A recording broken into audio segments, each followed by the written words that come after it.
There is a particular quality to the light in late March, something in the angle of it, the warmth of it arriving earlier in the day than it did just weeks ago, that the body registers before the mind has a chance to name what it is noticing. The spring equinox of March 20th through 21st is one of the most genuinely significant moments in the natural calendar.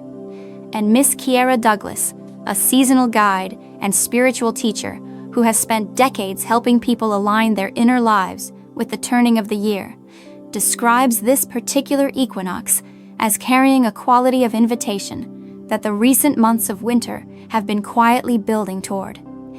There is also a specific reason why when a person chooses to begin in the 48 hours surrounding the equinox, tends to carry unusual staying power through the rest of the year, and it has nothing to do with superstition.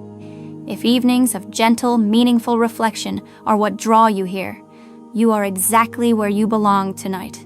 What the equinox is asking you to step into is closer and more personally relevant than the calendar date alone might suggest. Why the equinox hits differently than expected.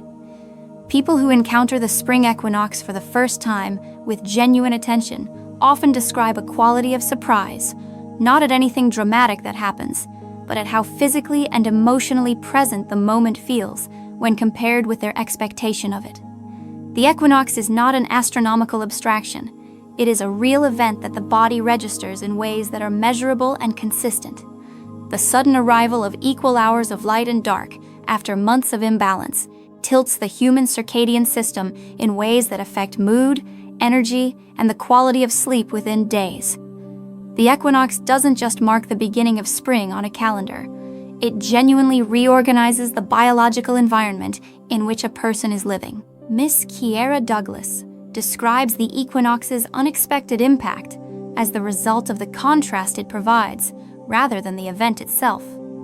After months of progressively shorter days, months in which the body has been navigating a reduced light environment and the psychological weight that reduced light carries, the arrival of balance registers as relief at a level below conscious awareness. The nervous system, which has been subtly compensating for the dark, heavy imbalance of winter, is suddenly released from that compensation. What people experience as the equinox hitting differently is the felt sense of that release, an easing that was being waited for longer than the person may have consciously realized. The behavioral change most consistently associated with the equinox's arrival is an increase in what researchers of seasonal mood describe as future orientation, the capacity and inclination to think about upcoming possibilities rather than dwelling in recent difficulties. The equinox doesn't eliminate the problems or concerns that winter accumulated, but it does shift the direction in which a person's attention naturally flows, from reviewing and enduring toward anticipating and beginning. This directional shift happens without effort, and often without conscious intention. It is the body and mind responding to a seasonal change that has been registered below the threshold of deliberate thought. The 2-day window, most people quietly underestimate. The 48 hours surrounding the equinox, from March 20th through the evening of the 21st, constitute a window that most people move through without particularly marking, treating it as an astronomical footnote rather than a genuine threshold in the energetic and biological landscape of the year. This is one of the more consistent underestimations in popular relationship with the natural calendar. The equinox window is not merely a date of astronomical significance. It is a period during which the accumulated momentum of the previous season is at its most available for redirection, when what has been building inward through the winter months finds its natural pressure point for outward expression. The reason this specific 48-hour window holds unusual significance is connected to the physics of transition rather than the mysticism of alignment. Any system moving from one stable state to another passes through a moment of maximum instability, a point at which the previous equilibrium has been released and the new equilibrium has not yet been established. In physical systems, this transition point is where the most energy is available for change. The equinox represents precisely this kind of transition point in the annual cycle, the moment when the momentum of winter and the momentum of spring are exactly balanced, and the slightest intentional input can influence which direction the subsequent season's energy flows. What people underestimate about this window is the durability of what is initiated within it. Habits begun around the equinox have a statistically higher completion rate than habits begun in other seasons, a finding documented across behavioral research into seasonal goal setting. Decisions made during this window tend to hold through subsequent challenges more reliably than decisions made in the midst of winter or in the full momentum of summer. The equinox window is, in practical terms, one of the most fertile periods in the year for planting anything a person genuinely wants to grow, and most people walk through it on their way to other things. 3 things researchers and seasonal practitioners consistently note about the equinox that popular coverage almost never includes. First, birdsong changes measurably in the 48 hours surrounding the equinox. Certain species that were silent through winter begin calling specifically during this window, and people notice the change before they can explain why the air feels different. Second, appetite patterns shift. Many people spontaneously crave lighter foods in the days immediately surrounding the equinox, without having decided to change what they eat. Third, the quality of early morning light on March 20th and 21st is genuinely distinct, described by photographers as having an unusual clarity that appears only twice yearly at equinox. What perfect balance between light and dark unlocks the specific quality of the equinox.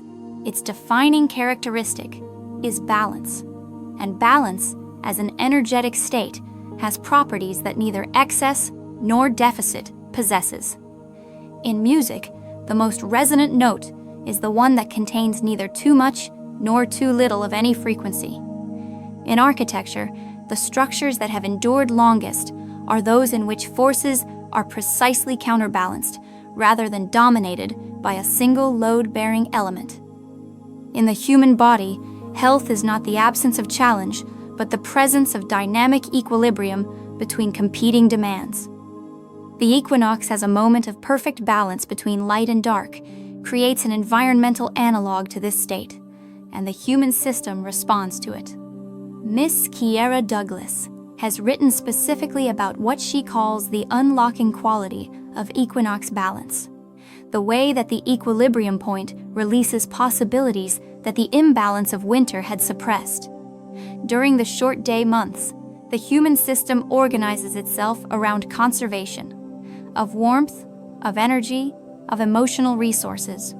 This conservational mode is appropriate and necessary through the dark season, but it also places certain capacities on hold: the impulse toward genuine creative expression, the appetite for new social connection, the willingness to begin things whose outcome cannot be controlled. These capacities don't disappear in winter, they wait, and the equinox balance is the environmental signal that the waiting is over. The specific human behavior that most visibly expresses this unlocking is one that people often describe afterward as having happened without a deliberate decision. They simply found themselves beginning something: a project, a conversation, a creative practice that they had been meaning to start for months. Not because they finally decided to, because the resistance that had been making the beginning feel effortful simply lifted. The equinox didn't create the desire. It removed the seasonal suppression that had been sitting on top of it. What was always there became, in the balance of March 20th and 21st, finally accessible again. As we go deeper into this video, there is a specific quality that this equinox carries that distinguishes it from others in recent years, and it has to do with what the winter of 2025 into 2026 has been asking of people at a collective level, and what the equinox is now releasing them into. Ancient cultures agreed this moment changes everything. Across every culture, that left a record of its relationship with time and the natural world. The spring equinox holds a position of singular importance. This cross-cultural consensus is not coincidence or collective superstition. It is the accumulated observation of many generations of people who lived in direct relationship with the seasonal cycle and noticed, without the assistance of modern chronobiology, what the equinox actually does to human beings. They built temples oriented to the equinox sunrise. They organized their planting calendars around it. They held festivals at its arrival that were less about celebration and more about formal acknowledgement, a recognition that the world had genuinely changed and that human life was expected to change with it.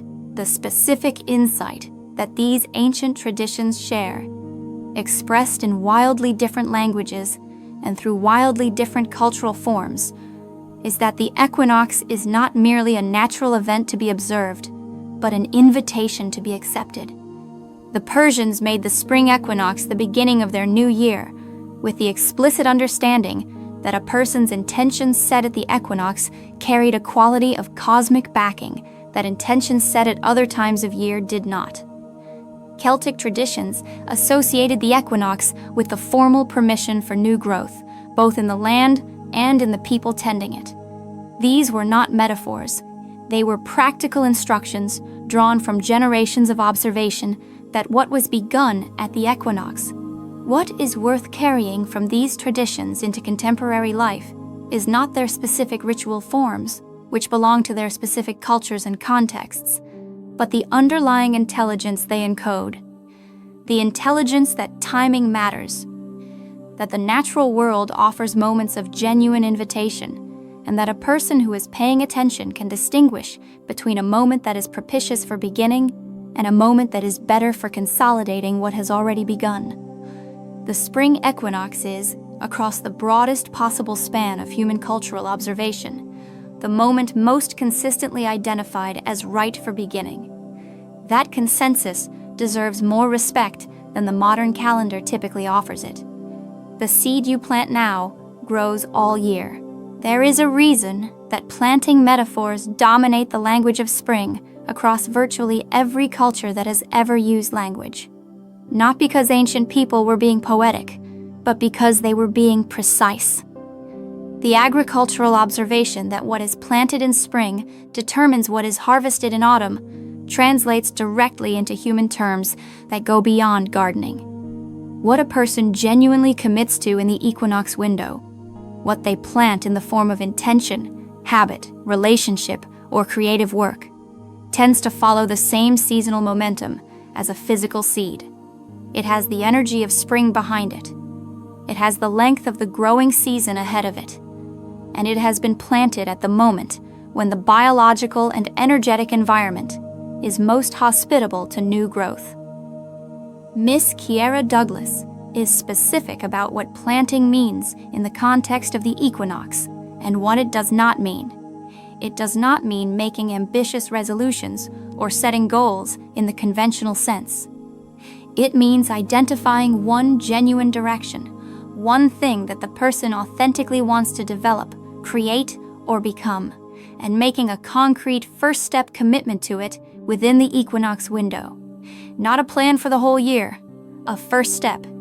Because the equinox energy does not fuel elaborate strategy, it fuels initiation. The beginning is what the season is designed to support. What follows from the beginning is what the rest of the year is for. The surprising finding from research into seasonal goal achievement is that the specificity of the initial commitment matters far more than its ambition. A small, concrete, genuinely desired beginning, planted at the equinox, tends to grow into something meaningful by autumn.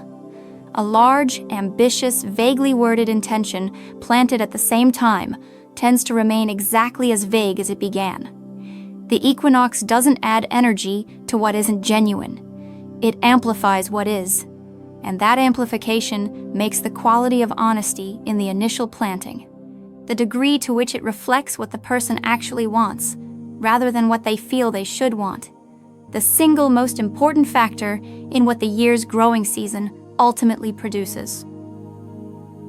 Why some people feel brand new after March 21st. There is a specific quality of renewal that arrives in some people in the 24 to 48 hours following the equinox peak, different from the gradual brightening of mood that the improving weather produces over weeks.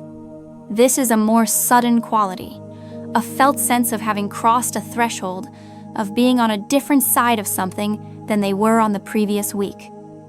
People who experience this tend to describe it with physical language: lighter, cleaner, more awake. Not because anything external has changed dramatically, because something internal has quietly, finally, caught up with the seasonal change that was happening around it. The mechanism behind this felt renewal is partly circadian and partly something less easily categorized. The circadian component is real and measurable. The sudden arrival of light-dark balance reorganizes the body's hormonal rhythms in ways that produce measurable improvements in mood, energy, and cognitive clarity within days of the equinox. The component that is less easily categorized involves the psychological effect of a genuine seasonal threshold, the felt experience of a chapter of time completing and a new one opening. Human beings are profoundly affected by transitions between marked periods, and the equinox is one of the most ancient and cross-culturally recognized transitions available to the human experience of time. The people who feel this renewal most vividly tend to be those who are most genuinely present to what winter asked of them, those who rested when rest was called for, who turned inward when the season invited inwardness, who processed the difficult things rather than deferring them into perpetual busyness. For these people, the equinox arrival is not just a seasonal change, it is a completion. Winter finished its work, and they were present enough to receive it. The brand new feeling that follows is the felt experience of that completion, the clarity and energy that become available when a season has been fully inhabited rather than merely endured. Take one easy breath right now and notice if there is something from the winter months, something you processed, endured, or slowly worked through that feels more complete than it did in January. You don't need to name it precisely. Simply acknowledge it quietly. The equinox does not require ceremony. It simply asks for honest recognition that something ended and something is now beginning. That recognition, offered sincerely, is its own form of arrival. What the equinox asks you to finally release, every transition asks for a corresponding release, and the spring equinox is no exception. What it asks to be released is specific to the season it is completing, winter's accumulated holdings, not the insights gained through winter's inward time, not the relationships that deepened through the season's intimacy, not the genuine wisdom that difficulty sometimes provides. What the equinox asks to be released are the specific forms of self-protection and contraction that were appropriate responses to a dark, cold season, but that no longer serve a person stepping into light and growth. The protective patterns that were the right response to winter become, at the equinox, the main obstacle to receiving spring. The most common form this takes in practice is the continuation of a constricted self-concept, the diminished version of what a person allows themselves to want, expect, or attempt that winter scarcity tends to install without a person realizing it has happened. People emerge from winter having quietly lowered the ceiling on what they consider possible, available, or appropriate for themselves. And they carry this lowered ceiling into spring without examining whether it still fits. The equinox, in its invitation to new growth, is also an invitation to raise the ceiling back to the height the person's genuine capacity deserves.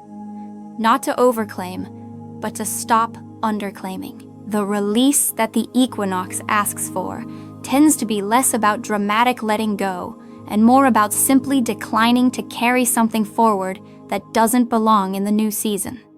People describe it as the experience of noticing in the equinox window that they have been holding something that no longer needs to be held, and discovering that the holding was more a habit than a necessity. The equinox provides the environmental signal that the necessity has passed. What remains is simply the choice of whether to continue carrying a weight that the season itself is no longer asking for.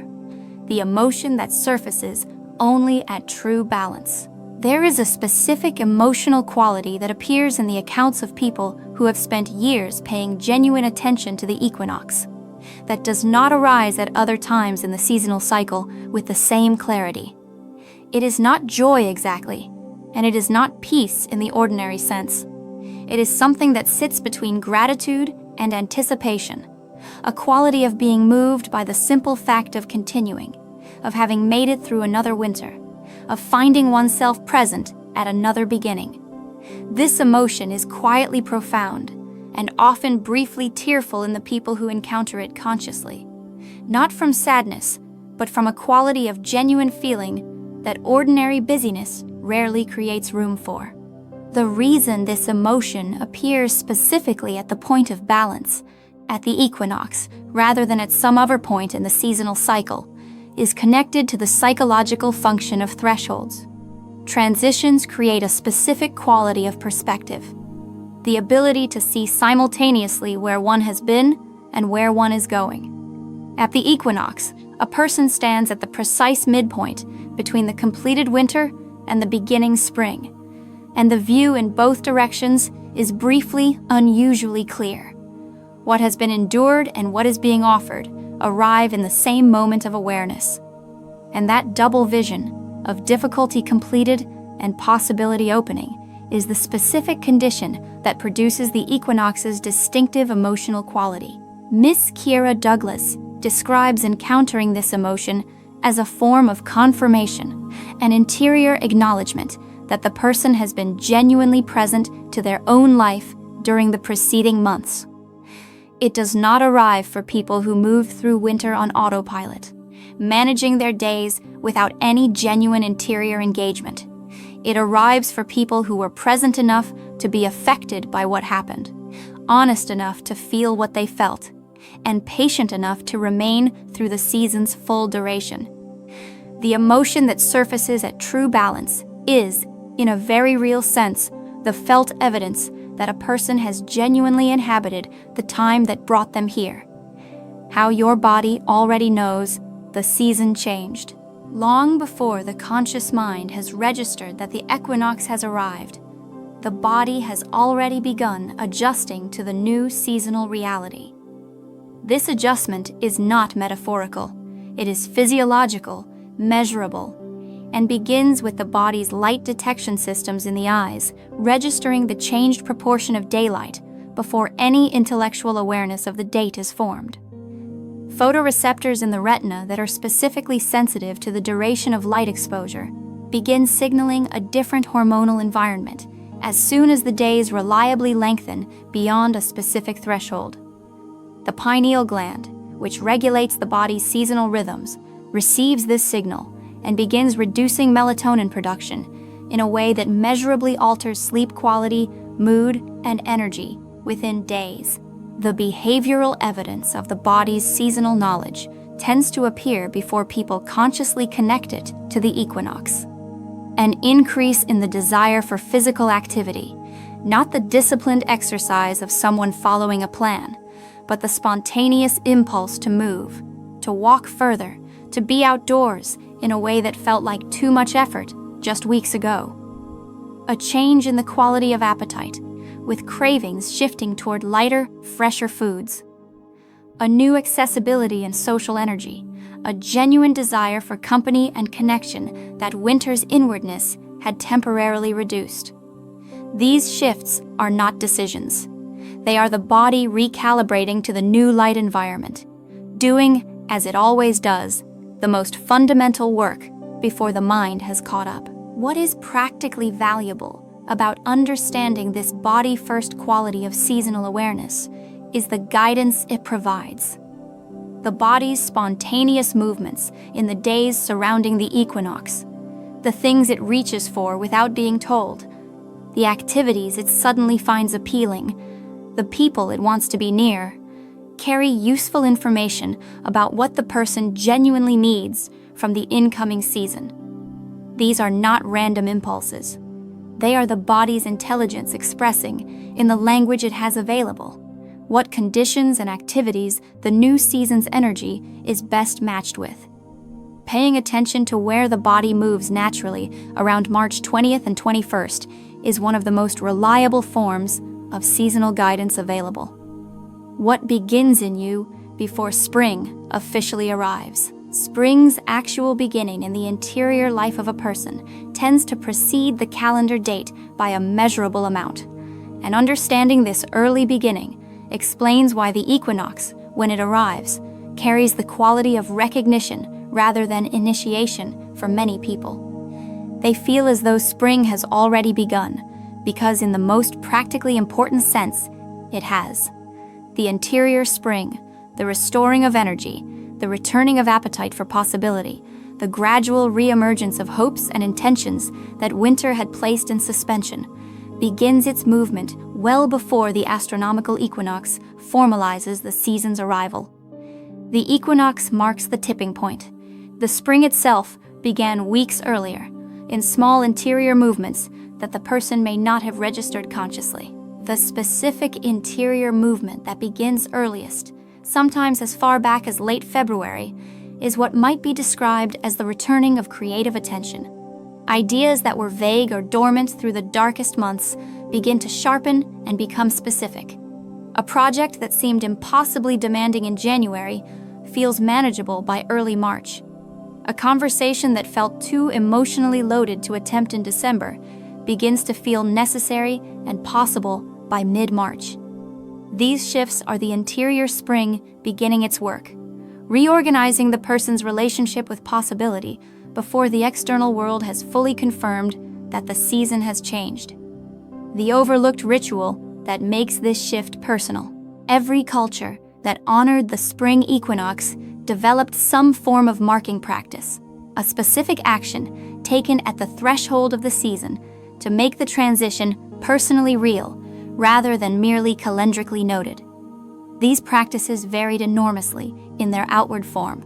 Some involved fire, some involved water, some involved specific foods prepared and shared. Some involved the planting of a literal seed in literal ground. What they shared was not the form, but the function.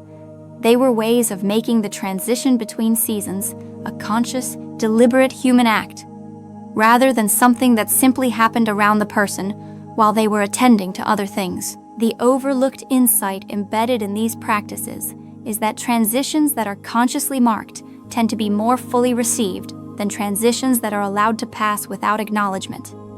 This is not mysticism. It is the psychology of threshold experience, documented across multiple research contexts.